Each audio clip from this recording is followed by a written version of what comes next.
पाकिस्तान के विदेश मंत्री इसाक डार ने जो इस समय बयान दिया है उसको लेकर भारत के विदेश मंत्री एस जयशंकर ने भी अपनी प्रतिक्रिया दी है और इस प्रतिक्रिया में जैसे ही पाकिस्तान को धोया वहां से भी प्रतिक्रिया आनी शुरू हो गई और वो बनाने जा रहे हैं एक ऐसा कॉरिडोर जो पाकिस्तान और बांग्लादेश के बीच बनने जा रहा है और दोनों देशों के बीच आपसी रिश्ते मजबूत करने की फिराक में है ये दोनों देश। बहुत कुछ चल रहा है इस वक्त जियो पॉलिटिक्स में और आइए जानते हैं कैसे पाकिस्तान और बांग्लादेश एक होने वाले हैं घनिष्ठता को लेकर, अपनी मित्रता को लेकर और भारत के खिलाफ षड्यंत्र रचने वाले हैं। देखो खबर सामने आ रही है, पाकिस्तान और बांग्लादेश के बीच बनने जा रहा है ये कॉरिडोर। पाक के विदेश मंत्री इसाक डार का बड़ा बयान।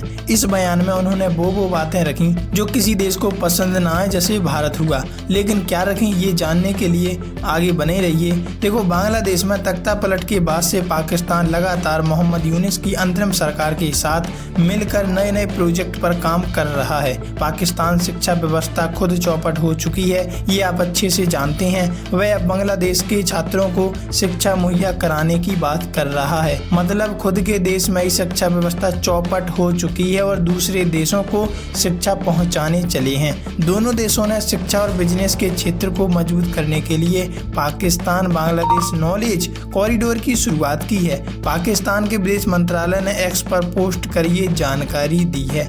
बांग्लादेशी छात्रों को स्कॉलरशिप दी जाएगी, ऐसा पाकिस्तान का कहना है। पाकिस्तानी विदेश मंत्रालय के अनुसार इस प्रोजेक्ट के तहत अगले 5 सालों के दौरान पाकिस्तान में उच्च शिक्षा प्राप्त करने के लिए बांग्लादेशी छात्रों को 500 स्कॉलरशिप दी जाएगी। इसमें बताया गया है कि 1/4 स्कॉलरशिप मेडिकल के क्षेत्रों से जुड़े स्टूडेंट को दी जाएगी। इसके अलावा अगले 5 सालों के दौरान 100 से अधिक बांग्लादेशी प्रशासनिक अधिकारियों के लिए ट्रेनिंग की व्यवस्था करने की बात भी कही है। पाकिस्तान के विदेश मंत्री इसाक डार 2 दिवसीय यात्रा पर शनिवार को ढाका पहुंचे। इसाक डार ने कहा कि पाकिस्तान तकनीकी सहायता कार्यक्रम के अंतर्गत बांग्लादेशी छात्रों को आवंटित होने वाले स्कॉलरशिप की संख्या भी 5 से बढ़ाकर 25 करने का निर्णय लिया है। मतलब ये खुद के देश में वो योजनाएं चालू नहीं कर रहे जिससे वहाँ के देशों को प्रॉफिट मिल सके, वहाँ स्कॉलरशिप दे रहे हैं। ये सोचो आप, ये सोचने वाली बात है। इसाक डार ने कहा कि पाकिस्तान तकनीकी सहायता कार्यक्रम के अंतर्गत बांग्लादेशी छात्रों को पाकिस्तान के विदेश कार्यालय ने शुक्रवार 22 अगस्त 2025 को कहा था कि इन बैठकों के दौरान द्विपक्षीय संबंधों, कई क्षेत्रीय और अंतर्राष्ट्रीय मुद्दों पर चर्चा की जाएगी और आने वाले समय में ये मीटिंग हो सकती है। दोनों देशों के बीच 6 समझौते पर हुए हस्ताक्षर। पाकिस्तानी विदेश मंत्रालय के अनुसार बांग्लादेश और उनके देश के बीच 6 समझौते पर हस्ताक्षर हो गए, मतलब अब इन पर कार्य चालू होना बाकी है। इसमें राजनयिक और आधिकारिक पासपोर्ट धारकों के लिए फ्री वीजा एंट्री, दोनों देशों की विदेश सेवा अकादमी के बीच समझौता ज्ञापन और सांस्कृतिक आदान प्रदान कार्यक्रम शामिल है। पाकिस्तान जो खुद पैसों के लिए IMF और दूसरे देशों के आगे हाथ फैलाता रहता है और खड़ा रहता है हमेशा,